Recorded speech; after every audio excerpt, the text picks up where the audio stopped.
And I'm happy to call our third speaker, Omri Elmaleh.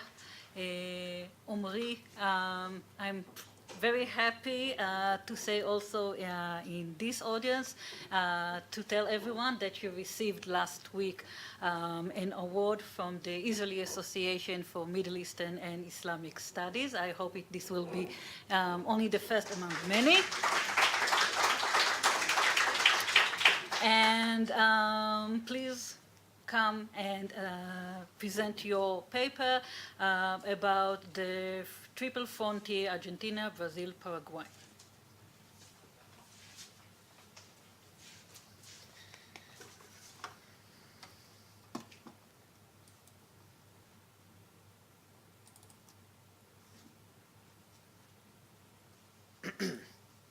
So first, I would like to thank Ra'anan and Stefan for this enormous opportunity to present our research here in this respectable stage. And second, before starting, I would like to note that the topic of the talk was slightly modified, as you can see from the title here. So let's do this. So if we would have read the Argentine El Cronista daily newspaper on the morning of May 20th, 1996, we would have seen the next headline, Ciudad del Este, Mecca of terrorism and smuggling. 9 words that tell the reader everything he's supposed to know about the triple frontier, Argentina, Brazil, Paraguay. Beside the three-border zone itself, represented here by the Paraguayan side of the border, Ciudad del Este, we see the negative restatement of the meaning of the holiest place for Muslims worldwide, Mecca, which in turn helps us understand the identity of the subject of this article, who were allegedly involved in the most notorious features of this region, terrorism and smuggling. I'm obviously referring to people of Lebanese origin residing across the Brazil-Paraguay border, immigrants and their descendants who were collectively accused of engaging and funding Islamic terrorism through criminal activity. The three-border Lebanese collective was associated more than anything, as said here, with the 1992-1994 brutal attacks against Israeli and Jewish targets in Buenos Aires, attacks carried out by Hezbollah Shiite activists, causing major loss of life and great devastation. Countless militant newspaper articles, intelligence accounts, and state reports targeting the small community eventually triggered the need to respond to the serious allegation. Throughout the years, we could point out 4 significant ways in which these allegations were confronted. A close examination of each of the steps taken also exposes the fragmented character of such community. If we disperse the cloud of crime and terror for a moment, we will be able to see other aspects of the triple frontier, such as the multicultural population within it. With a cosmopolitan population of about 800,000 people from more than 70 different nationalities, this three-border zone is made up of 3 cities linked by bridges. Puerto Iguazu in the Argentinian south, Ciudad del Este on the Paraguayan side, and Foz de Iguazu on the Brazilian side. Argentinian side, I mean, of the triple frontier. Lebanese immigration to the triple frontier began in the early 50s. Throughout the first 3 decades, the Sunnis were the majority of Lebanese who came to the region. At the end of the 1960s, Ciudad del Este has developed into a commercial emporium, which triggered the arrival of more Lebanese, among other immigrants, who will later become among the wealthiest merchants in the region, living in Foz de Iguazu and working on Ciudad del Este on a daily basis. The civil war in Lebanon during the 80s, mainly during the 80s, was the most significant catalyst for the civil population to flee their country's borders, and some of them have reached the triple frontier. Since the beginning of the 80s, many Lebanese Shiite this time have established their new home in the region, creating, on the one hand, a Sunni Shiite balance in the small community, but on the other hand, causing an institutional, religious, and political-based rift within the organized community.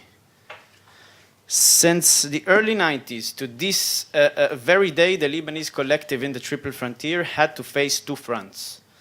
The first one was against operation and actions taken by the authorities, such as arbitrary arrests and raids on houses and businesses of members of the community.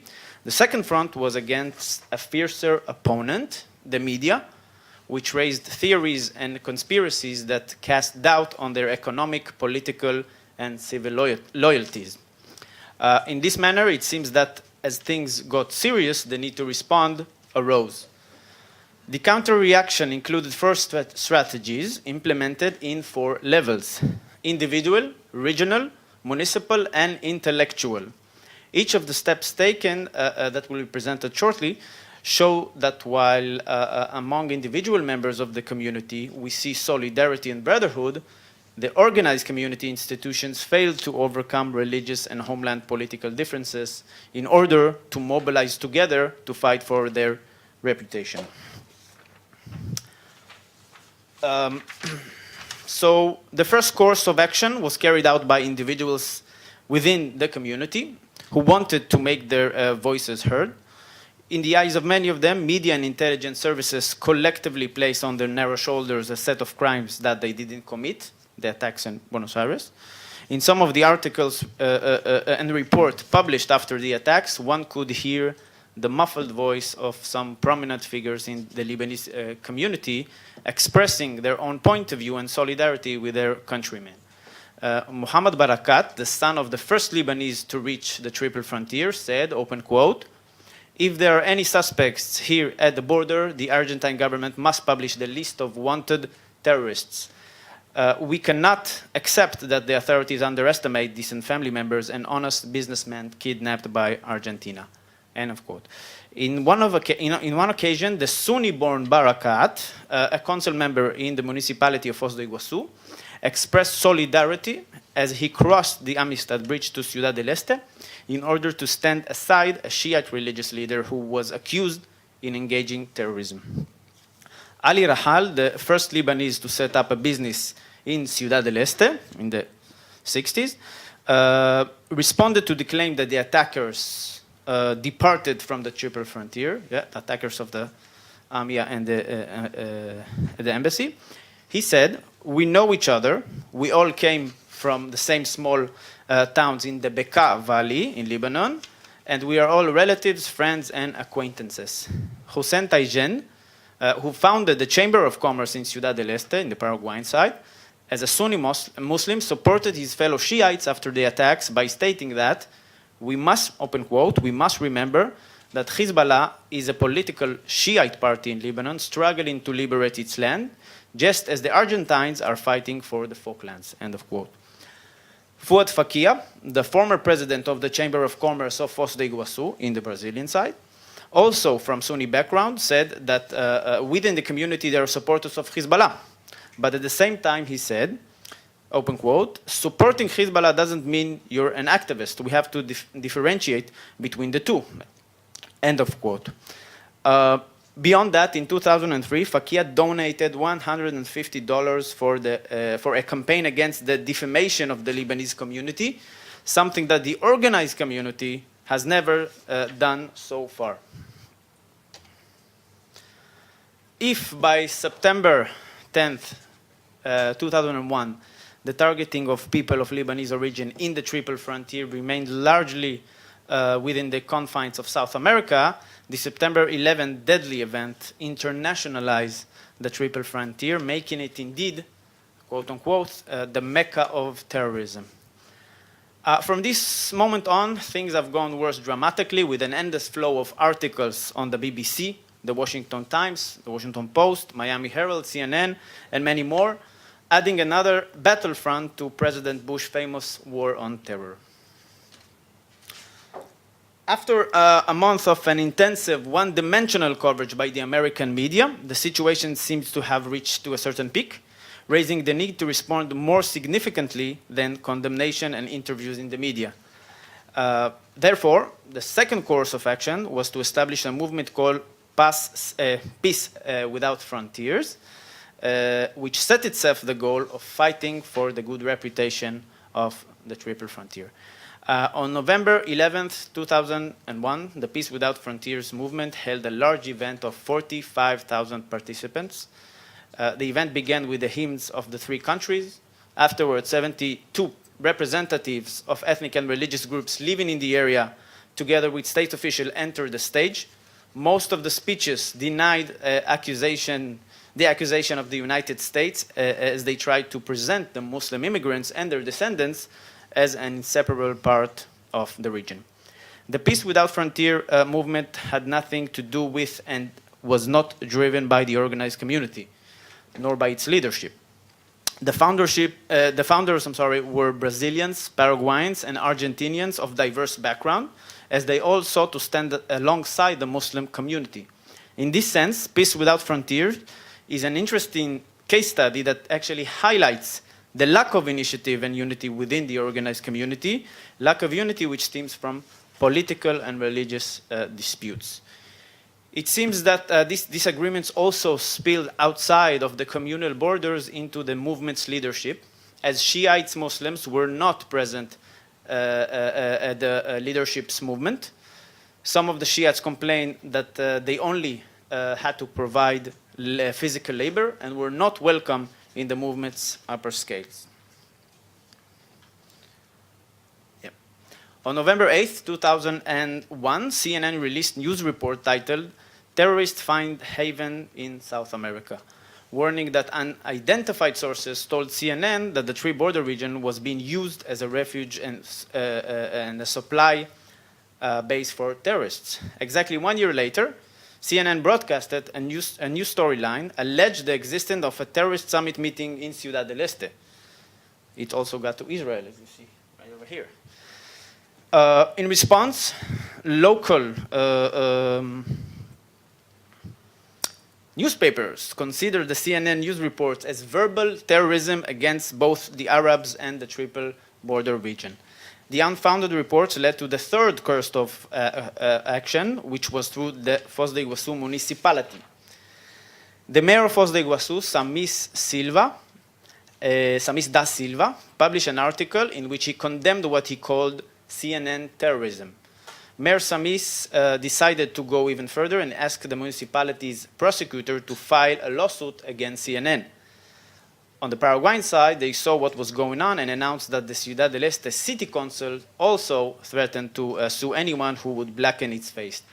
The counterattack against CN terrorism is another reflection of the lack of activism on behalf of the organized community, as in this case, as well as on behalf of countless wealthy individuals within the community who could have easily file and fund this lawsuit.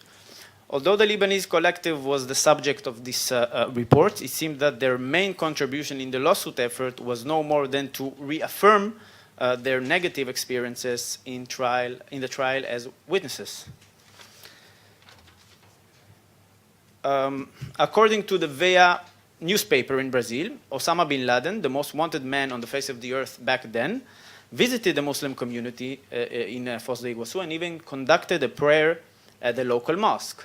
How did they reach this wild conclusion? It turns out that in one of Al-Qaeda's safe houses in Afghanistan, the US Marines found a postcard of the Iguazu Falls. From here, it is only natural to reach the aforementioned conclusion. Cynically speaking, of course. Apparently, the specific accusation was too much to bear. Contrary to the three strategies seen so far, and due to their relative inefficiency, some people in the Triple Frontier decided to stop going against the wind, but alongside it. Satire and parody came into play through the fourth course of action.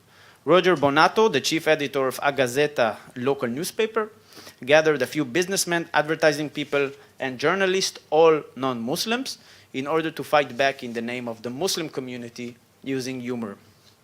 One way was to use bin Laden as a poster boy and hang posters around the area, some of which said, when he's not blowing up the world, he, bin Laden, spends some pleasant time here in Foz. You come too. Others went as far as culinary, as seen here. This type of action was so effective that the state of Paraná, which wanted to strengthen tourism in the region, founded the FOS Humor Festival in late October 2003. The slogan of the festival was, "Where there's humor, there's no terror." More than that, the state of Paraná funded the distribution of bin Laden posters, which even gained sympathetic publicity in Washington Post, even though a year earlier an article had been published in the same newspaper arguing for bin Laden's presence in Fos. Here as well, we hardly see any expression of mobilization of the organized community, nor in Ciudad del Este, nor in Foz de Iguazu.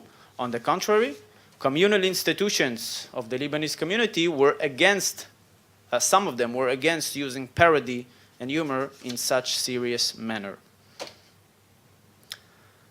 To conclude, there is no doubt that the ongoing collective targeting of the Muslim inhabitants of the Triple Frontier required reaction. We see that instead of collectively mobilizing in order to counterattack this allegation, they mostly responded individually or simply participating in initiatives held by local non-Muslims.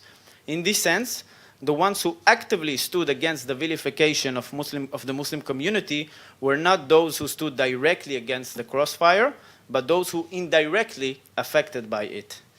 The inability expressed here to take action collectively rather than individually, as I see it, is the result of the separatist character of the organized community, a community which is a reflection, again, as I see it, of the modern Lebanese society, fragmented and divided mainly on religious-based. The inner religious differences were expressed clearly during the 80s when the institutional religious and educational split took shape. It also came into the fore during the last 25 years with a significant absence of sense of community in the face of aggressive defamation of each and every Muslim between Argentina, Brazil, and Paraguay. Thank you.